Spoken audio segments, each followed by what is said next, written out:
Saturday marks 250 years since the famous Boston Tea Party that, of course, led to the Revolutionary War. Yeah, this anniversary is a really big deal. In fact, I think we've been reporting that the Army-Navy game, in part, was chosen to be at Foxborough because of this anniversary. And so I went to the Tea Party Museum in Boston, which is located just near the part of Boston Harbor where the actual Tea Party took place 250 years ago, to find out how they're marking this anniversary.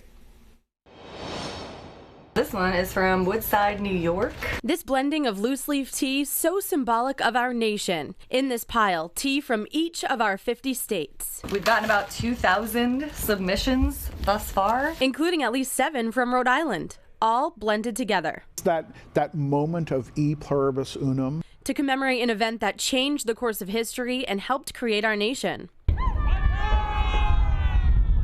The Boston Tea Party. Tea actually getting thrown into the water? Actually getting thrown into the water. Tea is a natural plant. December 16th, 2023 marks 250 years since that historic moment. That one event is relived every day here at the Boston Tea Party Ships and Museum. We call upon all those friends of their country to assemble in the Old South Meeting House, wherein we shall discuss the fate of that most pernicious weed. But on the 250th anniversary, the whole world is getting involved in throwing real tea overboard, which will include 250 pounds of tea from the East India Company, the very company whose tea was dumped so many years ago. Schools, local community groups, people who feel inspired by the nature of this story, this simple act of protest. They want to be part of it. Lincoln, Rhode Island resident Jonathan Lane is the executive director of Revolution 250.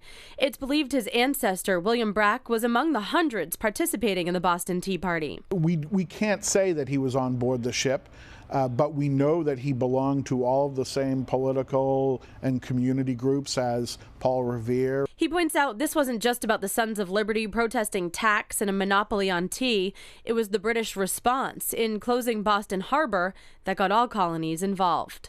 And they realized that if the British government could do that to the people of Massachusetts, then it's likely that they're going to do it to the rest of the colonies as well. So on this anniversary, the committee has been marking the graves of known Sons of Liberty who, after the war, settled near and far, including 2 in Rhode Island. John Spur is buried at Swan Point Cemetery, and Nicholas Campbell. The anniversary also raising awareness of other key local battles in the war, such as the Battle of Rhode Island and Gray's Raid in New Bedford. 4,000 British soldiers in New Bedford and burned the entire port and burned 80 ships in the harbor. Very few people talk about that, and it's the largest amphibious landing of British soldiers in New England ever. Gray, the uncle of the creator of Earl Grey tea. And speaking of tea, we sipped on boohee tea, one of the 6 tea varieties that were tossed into the harbor in 1773, still on tap here at the Boston Tea Party Museum. Where taking a step back in time is also, in a way, looking into our future. How collaborative effort, cooperative ventures can still come together and change the world.